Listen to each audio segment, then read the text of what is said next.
I want to shed light on some things that I feel have been happening unfairly or feels a bit retaliatory against a resident of my ward, Mr. Doug Matthews. There was a meeting that occurred in which there were some questionable financial decisions from one of my colleagues. And ever since that meeting, my colleague has taken it upon herself to, it feels like it's a retaliation. Residents should not fear for their safety coming to meetings. Residents should not be retaliated against. Residents should not be called names and accused of things that they're not doing. We should not, and at the council we use the word weaponize so often. So I want to say that that colleague should not weaponize her position as a council person. She should not weaponize her race as a black woman, and she should not weaponize her gender as a woman to create false narratives that could put people's lives in danger. I do call on my colleague today to certainly maybe change course, because there are a lot of things that are said about me that are not true, that I don't agree with, that I do not like.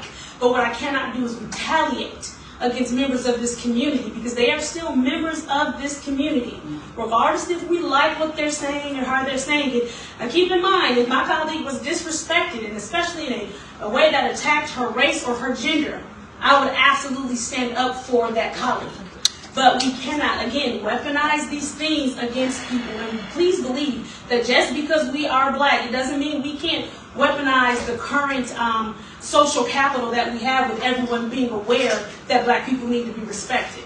I wholeheartedly believe that we are in a good place society-wise as far as black people being able to have a voice. But what we don't want to do is take that voice and begin to marginalize other people in the way that we're marginalized, nor use that voice in a way that when there really is an issue, people will not believe us, because we've already used that in a way that it was like, well, that wasn't the issue there, so how do we believe you now?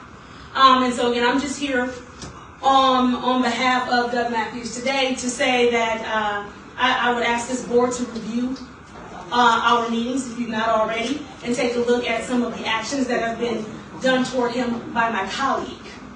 And just really, I don't know, take the appropriate steps to maybe make some suggestions as to what happens when a council person is retaliating toward a member of the public because they did not like their point of view. Thank you.